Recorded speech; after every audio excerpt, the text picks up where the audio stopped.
So in the past, or the many programs that I've done so far, I've often referred to a people commonly known as the Amorites. In the past, I've described them as a people who originated from what is now ancient Canaan and northwestern Syria, and how they migrated into Mesopotamia and set up some of their own kingdoms. In fact, some of the most famous rulers of Mesopotamia from the 2nd and 3rd millennium BCE were of Amorite origin.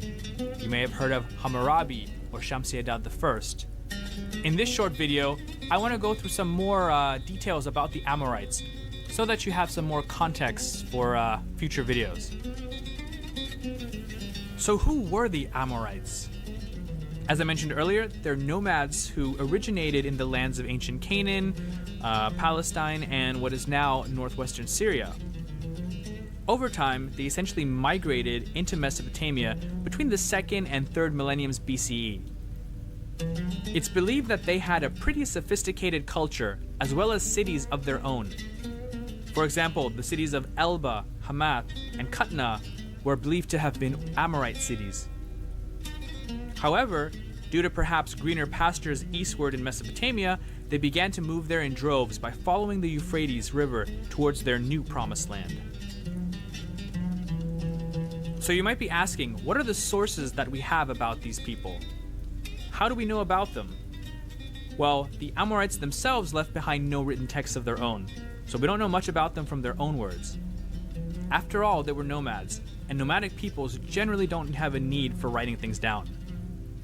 As far as we know, though, they did speak a Semitic language, probably something close to Canaanite or earlier forms of Aramaic. However, we do know about the Amorites through references that have been found in documents and inscriptions written in other languages, most notably Sumerian and Akkadian. In fact, the term Amorite itself is derived from the Akkadian term Amurim, meaning west. The Sumerians had a similar term, Martu. This was the general name given to all people from the west who spoke a similar language, in this case, the Amorites. You can think of it as the term Northmen that was used in the Middle Ages to describe Vikings and those who came from Scandinavia. The name Amorite could also come from Amuru, which was the name of the chief deity that these people worshipped. Amorites are first mentioned in Sumerian texts from around 2600 to 2500 BCE. In some Sumerian literary works, they're essentially deemed to be uncivilized and generally regarded with contempt. One text reads, quote, "The Martu, who know no grain, no house, nor town, the boars of the mountains. The Martu, who digs up truffles, who does not bend his knees to cultivate the land, who eats raw meat, who has no house during his lifetime, who is not buried after death." As you can see, basically the text describes a nomad who lives a pretty simple, not necessarily barbaric, but unsophisticated life. Being simple people from the countryside, it's easy to see how the urban and sophisticated Sumerians would have looked down upon them as a bunch of migrant hillbillies. This, though, wouldn't last for long. Eventually, the Amorites would become the masters of Mesopotamia. Now, initially, the Amorites may have entered Mesopotamia in search of suitable pastures for their flocks. However, as their numbers increased, they began to settle down and build towns and cities of their own, making them even a greater threat to the already established kingdoms in the region. One of these was that of the Akkadian king, Sargon of Akkad, also known as Sargon the Great. He essentially ended up ruling most, if not all, of Mesopotamia from the years 2334 to 2279 BCE. He engaged in battle with Amorite tribes in the areas west of the Euphrates several times, as did his grandson, Naram-Sin. In fact, Naram-Sin claims to have defeated them at a place called Basar, also known as the Mountain of the Land of Martu. After Akkadian rule dissolved in Mesopotamia, the next kings to rule the land were those of what we call the Third Dynasty of Ur. They did their best to keep the Amorites out of their land, though in most cases they weren't really very successful. It's reported that King Shulgi of Ur built a wall 155 kilometers long and a string of fortresses to accompany it. This, however, proved to be fruitless for at least a couple of reasons. One, there weren't enough Sumerian troops to properly man the wall, and two, it didn't really encircle all of Sumerian territory. It was pretty easy for Amorite tribes and others to simply walk around the wall and enter the realm through another means, or another entrance rather. Incursions with the Amorites also led to the weakening of Ur and Sumer as a whole, and this encouraged the Elamites, who were from what is today southwestern Iran, to invade. The sack of Ur by the Elamites around 1750 ended the rule of the third dynasty of Ur, and only made it easier for more Amorite tribes to penetrate into Sumer and Mesopotamia in general. Now, just before the fall of the third dynasty of Ur, we have information about an Amorite chieftain who conquered and made himself the king of the great city of Larsa. One by one, other cities, including Kish, SEPEHR, Marad, and Babylon, also came under Amorite control. As time went on, they intermingled, married, and became fully integrated with the native population of Babylonia, even worshipping the Sumerian deities as their own. The 18th and 19th centuries BCE brought about some of the greatest Amorite kings in history. The first one, who also became the first great king of Assyria, was Shamshi-Adad I, who ruled from 1796 to 1775 BCE. He essentially took what was then the city-state of Ashur, the spiritual home of the Assyrian people, and made it into a regional powerhouse, at least for a time. The second great king was Hammurabi, who most of us have all heard of.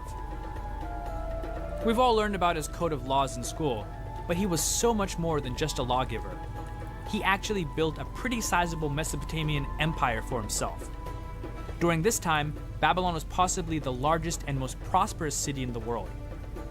Another great ruler of Amorite descent was Yarim-Lim I, the king of Yamad in northern Syria.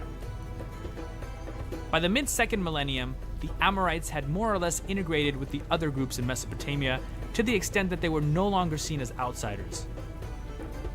It's interesting to note that the term Amorite also shows up many times in the Old Testament of the Hebrew Bible. In this context, they're identified among the other tribal groups, such as the Canaanites and Hittites, as being residents of parts of Canaan before the arrival of the Israelites. Though they were still very much a part of the fabric of Mesopotamian society, Amorite dynasties began to fall around 1600 BCE when the Hittites entered the region and sacked Babylon. They, however, didn't stay for too long and opened up the realm for a new invader, the Kassites, who originated in the Zagros Mountains. The Kassites set up their own dynasty in Babylon and ruled much of Mesopotamia for over 400 years, ushering in a new era for the region. By this time, though, the Amorites had been fully integrated into Babylonian society, speaking Akkadian and adhering to the customs of the land they had entered so many centuries ago. Thus, in reality, they ceased to be Amorites and became Babylonians in language, culture, religion, and identity. So I hope that this gives you a little bit more background about the Amorites. Hopefully when I refer to them in future videos, you'll have a better idea of who they are and what they're about. Thanks again so much for stopping by the channel. I really appreciate this. I love talking about history, as you know, especially ancient and medieval history, and the fact that you guys are out there listening, it just means the world to me. Thanks again for stopping by, and have a great day.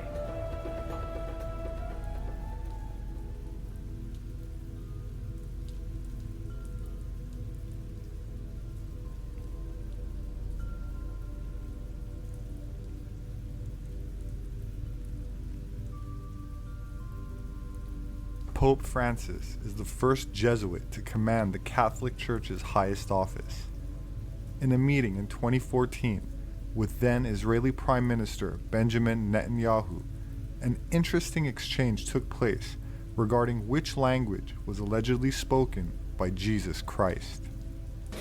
קשר של הנצרות והיהדות, relazione tra cristianesimo e ebraismo, שזו שואבים מבאר אחת. che attingono dalla stessa fonte. ישו היה פה בארץ הזאת. Gesù ha vissuto qui, דיבר עברית. parlava ebraico, aramaico, דיבר ערבית, אבל ידע, דיבר ארמית, ידע עברית. Parlava Lezzifra aramaico ma Kodesh. conosceva l'ebraico perché conosceva gli scritti nella Bibbia.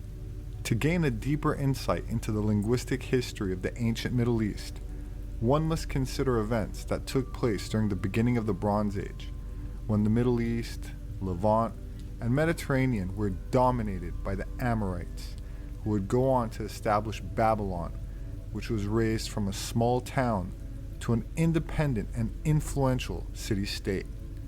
Almost all of the local kings in Babylonia, such as Hammurabi, belonged to this Amorite stock. In the Bible, they are described as a powerful people of great strength and stature, quote, like the height of the cedars, which led some Christian scholars to refer to the Amorites as giants. In Deuteronomy, the Amorite king, Og, was described as the last of the remnant of the Rephaim, an ancient race of giants. And the earliest Sumerian sources concerning the Amorites, beginning around 2400 BC, the land of the Amorites was located with the lands to the west of the Euphrates, including Canaan or Phoenicia, and what was to become Syria by the 3rd century BC, where Ugarit was located. Discovered by accident in 1928, Ugarit was an ancient port city in northern Syria, laying in a large artificial mound in the Mediterranean coast, which flourished from around 4,000 years ago until its destruction in 1185 BC, probably at the hands of the Sea People, who I covered in a prior video and will leave a link to in the description. The kingdom would be one of many dismantled during the Bronze Age collapse, but leaving behind a brief glimpse into the ancient history with the Ugaritic texts. These ancient cuneiform tablets were written in the 13th century BC and inscribed in Ugaritic, an otherwise unknown Northwest Semitic language, considered the only existing remnant of the Amorite language. The most famous of the Ugarit texts are approximately 50 epic poems, as well as 150 tablets describing the Ugaritic cult and its magic rituals. The three major literary texts are the Legend of Keret, the Tale of Agat, and the Baal cycle, also known as the Epic of Baal, which is about the Canaanite god Baal, which means lord or owner, and refers to an ancient storm god associated with sex, rain, and fertility. The text identifies Baal as the god Hadad, introduced to Mesopotamia by the Amorites, where he became known as the Akkadian or Assyrian Babylonian god Adad.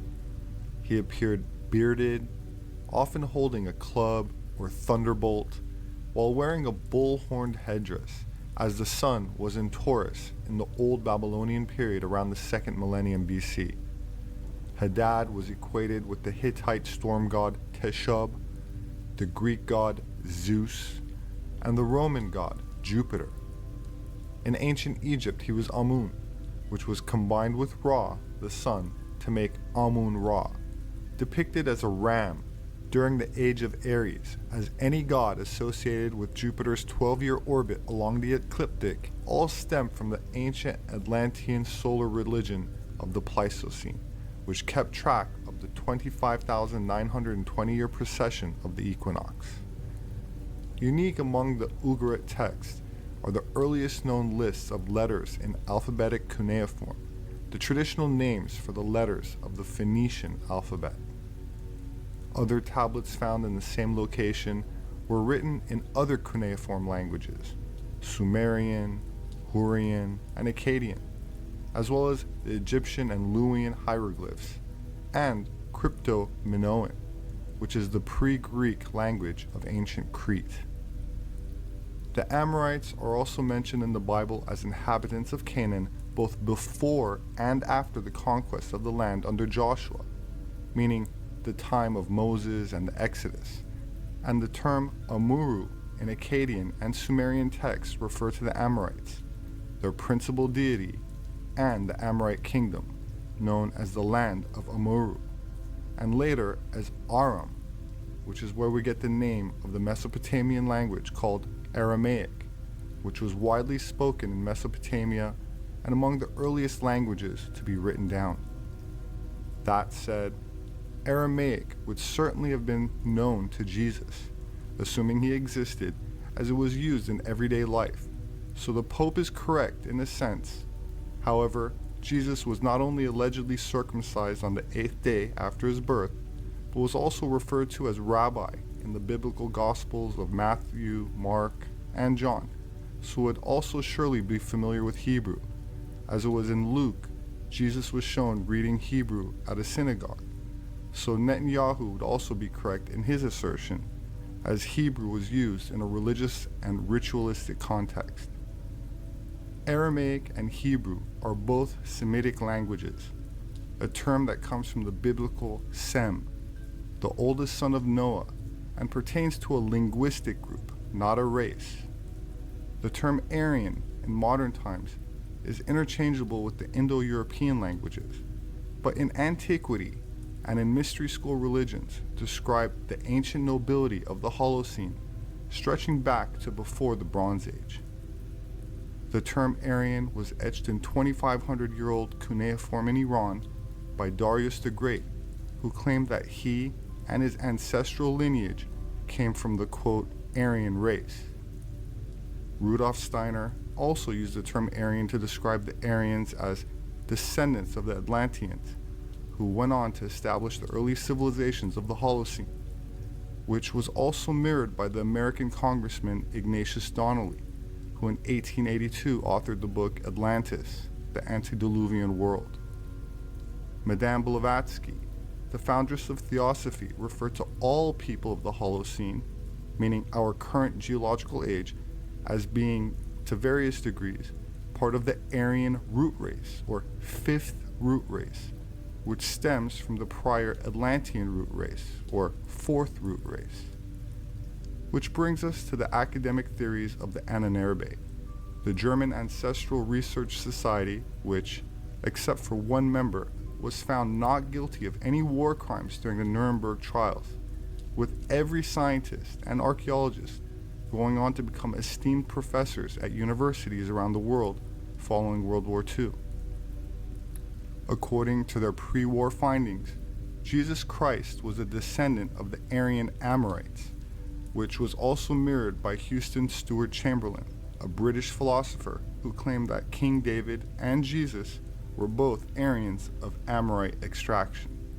So while the Amorites are described as being a Semitic-speaking people, the term Semitic refers to a language group, not a race, as in antiquity, the Old World was divided into 3 segments, symbolically represented by the 3 sons of Noah, all stemming from the Caucasus region, which is where we get the term Caucasian from.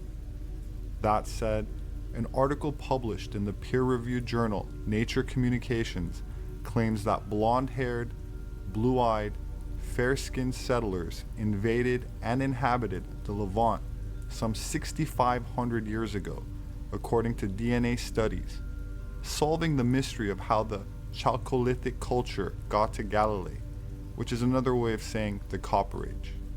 Quote, scientists have discovered that waves of migration from Anatolia and the Zagros Mountains to the Levant helped develop the Chalcolithic culture that existed in Israel's Upper Galilee region some 6,500 years ago.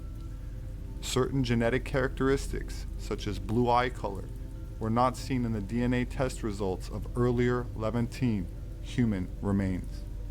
While the terms Nordic Aryan and Semitic might seem to be in conflict to some, the Amorites were regarded as nomadic pastoralists, meaning they moved around to let their herds graze, consisting of various domesticated animals, such as horses and cattle.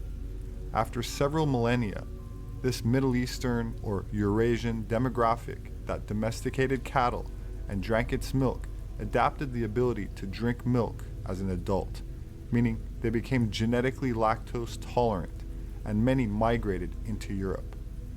Northern Europeans are among the most lactose tolerant people in the world, as their ancestry is descended from Aryan tribes that introduced domesticated horses and cattle into Europe, as well as blue eyes, which during the Holocene can be traced to one Eurasian tribe originating around the Caucasus Mountains, where we get the term Caucasian from. In prior videos, I've already discussed how Icelandic sagas, as put forth by Snorri Sturluson, backed by archaeological research performed by Thor Heyerdahl, placed the origins of the Odin story in Eurasia, claiming that the origin of the Norse royal dynasties and pre-Christian Norse gods entered Europe from the Caucasus, emigrating from the Black Sea region through the area or city called Azov around the River Don into Scandinavia. The ancient Amorite god associated with pastoralism was known in Sumerian as Martu, but the name used by the Amorites was Amuru, developing into a major deity in Babylon. An association between Amuru and the steppes is well attested, as he was also referred to as Lord of the Steppes, but also Lord of the Mountains.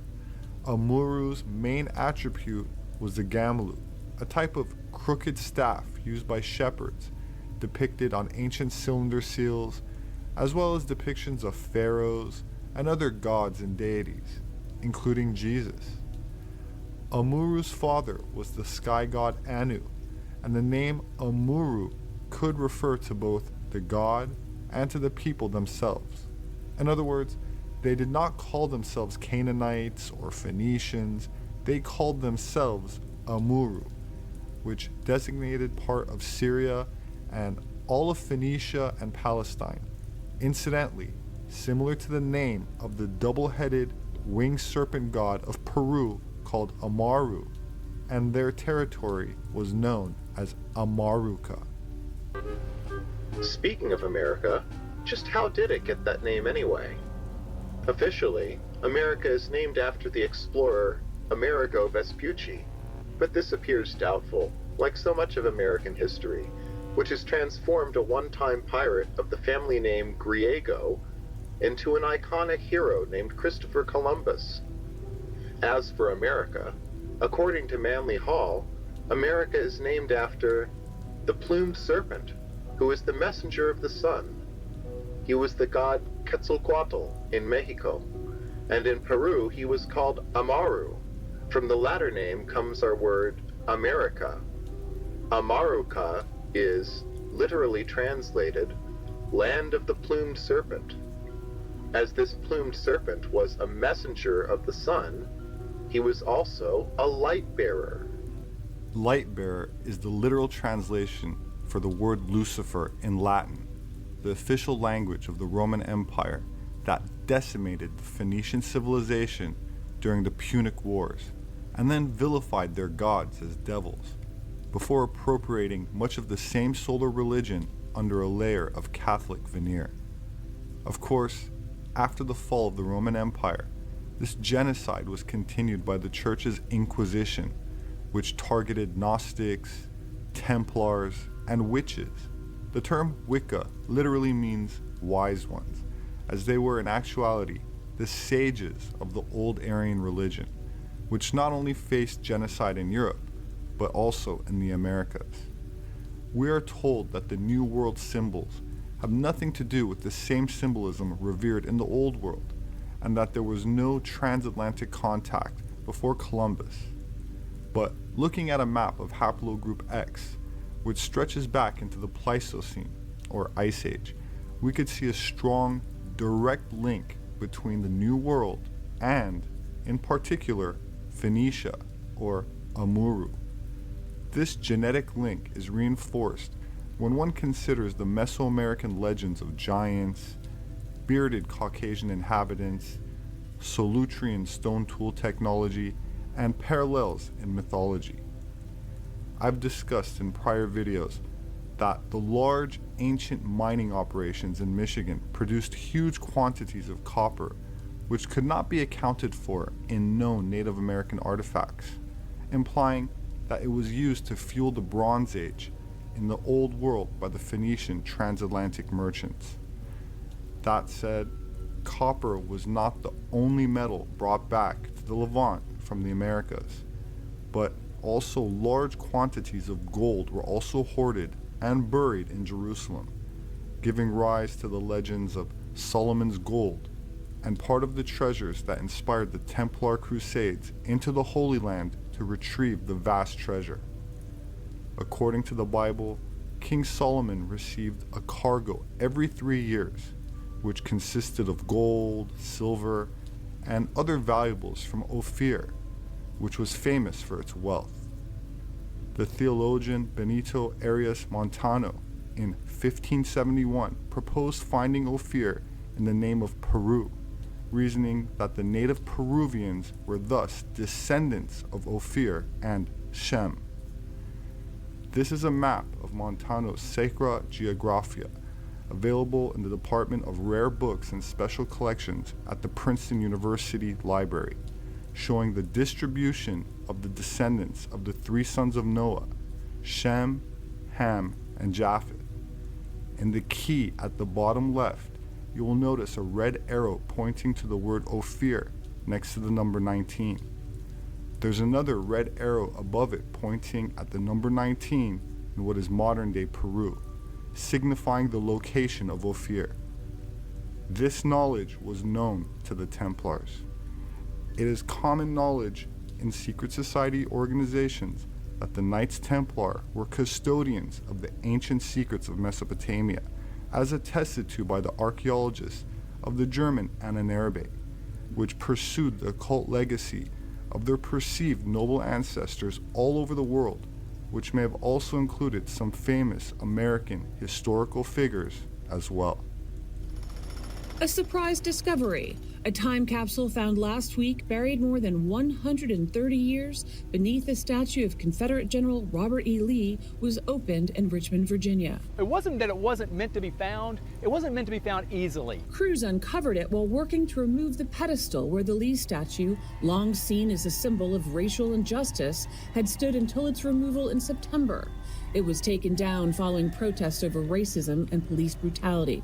Inside the capsule were 3 books, including an almanac from 1875, a cloth envelope, a pamphlet, and a silver coin. I think it's part of the mystery of maybe the lost cause.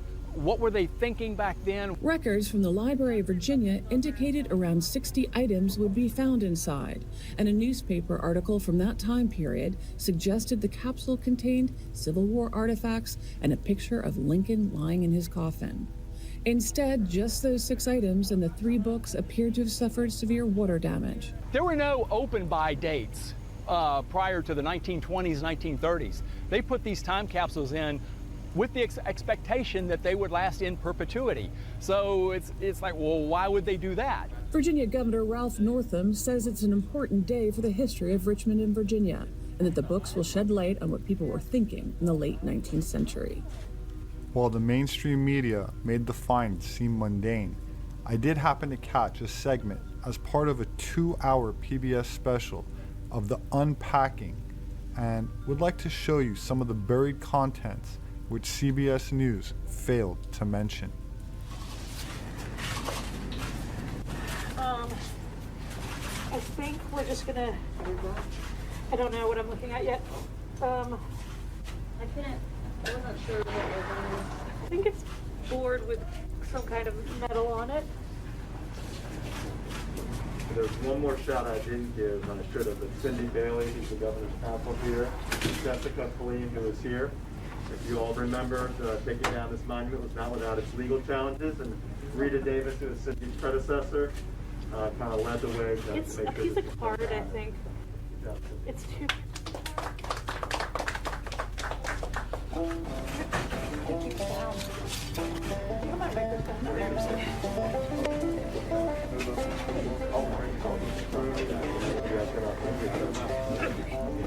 What do we got here? So.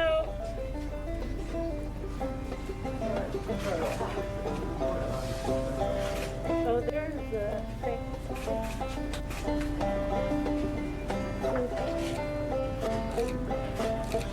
Okay, well, this is a thing. It appears to have like a knight on it, maybe.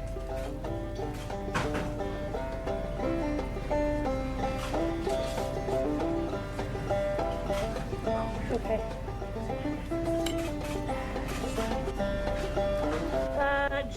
H. Capers, Richmond Commandery number 2, Knights Templar.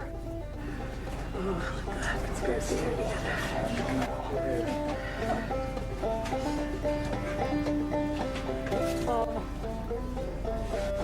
So I can't tell if I can. Oh, wait, I see.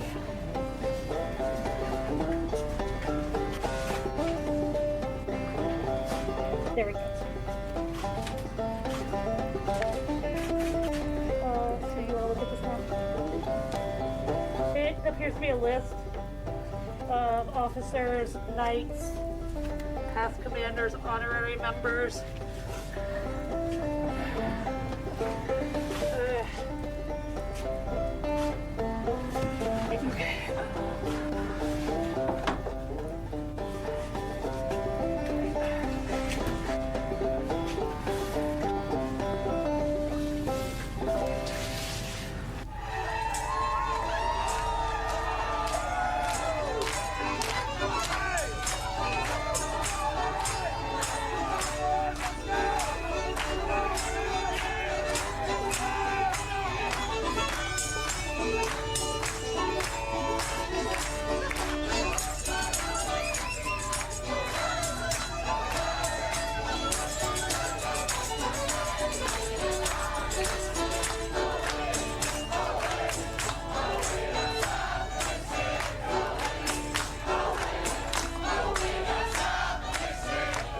History is written by the winners, especially the historic events regarding the Civil War, the 2 World Wars, and the Punic Wars, where Rome's victory and the subsequent destruction of the Phoenician city of Carthage marked the end of the Old World Order in the Mediterranean and ushered in the dominance of Rome for several centuries, and then by extension, its continuance through the Catholic Church, which hardly resembles the original faith it claims to represent.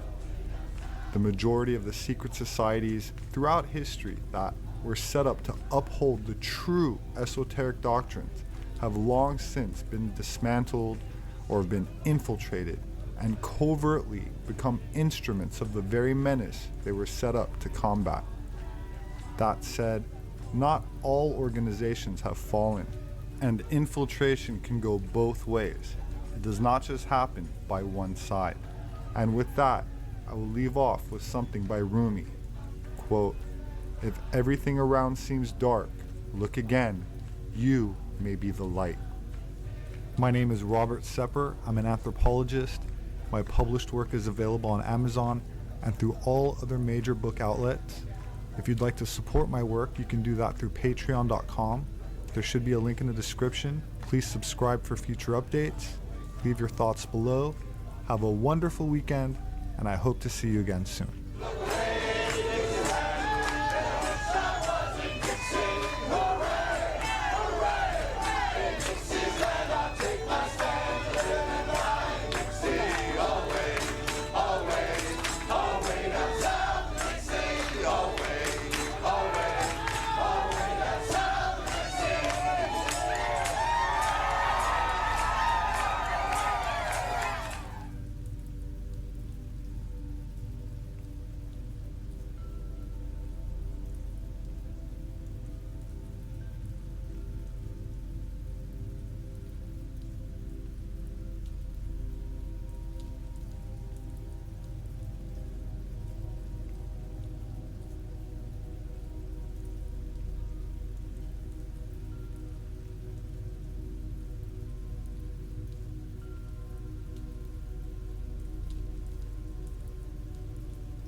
Hi again everyone, and welcome to another episode of Gospel and Spade. Today I will give a brief overview of the geography of Bashan. Bashan is situated between the Jordan Rift Valley to the west, Mount Hermon to the north, Mount Bashan to the east, and Gilead to the south. The high plateau of land known as Bashan is mentioned 60 times in the Old Testament and was part of the tribal allotment that was given to the tribe of Manasseh during the days of Joshua. During the New Testament period, its western area was called Golanitis, and its eastern portion was known as Trachonitis, and today the region is known as Golan. Bashan also apparently contained the two small semi-independent Old Testament kingdoms of Maacah in the north and Geshur in the south. The land of Argob, known as Battania in the New Testament, also seems to have been a part of southern Bashan during the Old Testament. South of the Yarmuk River, the lands of Bashan and Gilead gradually blend into one another. It is thought that this is the region the Bible calls Havoth Jair, which is mentioned as being in both Bashan in Joshua 13 verse 30 and Gilead in 1 Kings chapter 4 verse 13. It appears that this area acted as a kind of transition zone between the lands of Bashan in the north and Gilead in the south during the Old Testament. The land was famous in biblical times for its general fertility and abundance, and was famous in the Old Testament for its cattle and also for its oak forests, which are both mentioned in Ezekiel chapter 27 verse 6 and chapter 39 verse 18. And several times elsewhere in the Old Testament. This abundance was based upon the land's fertile volcanic soils and plentiful rainfall. It later became famous for its wheat production during the Roman period, in spite of the somewhat rocky nature of the ground. The land of Bashan is also famous in the Old Testament as being the land over which the infamous giant king of the Amorites, Og, ruled over, before the destruction of both him and his kingdom by Israel during the time of Moses, which is first mentioned in Numbers chapter 21 verses 33 to 35. A famous New Testament city in the north of this region is Caesarea Philippi, which is situated at the southern foot of the highest mountain in the Holy Land, Mount Hermon. It was here that Peter made his famous declaration in Matthew chapter 16 verses 13 to 20 that Jesus was the Christ or Messiah. It is also likely that it was on the slopes of nearby Mount Hermon that Jesus was transfigured 6 days after Peter's famous declaration, which can be found in Matthew chapter 17 verses 1 to 9. Though some do think that Mount Tabor, further to the south in Israel, may have been the site of the Transfiguration. Thank you for watching. Please don't forget to leave a like, comment and subscribe for more new content every Friday.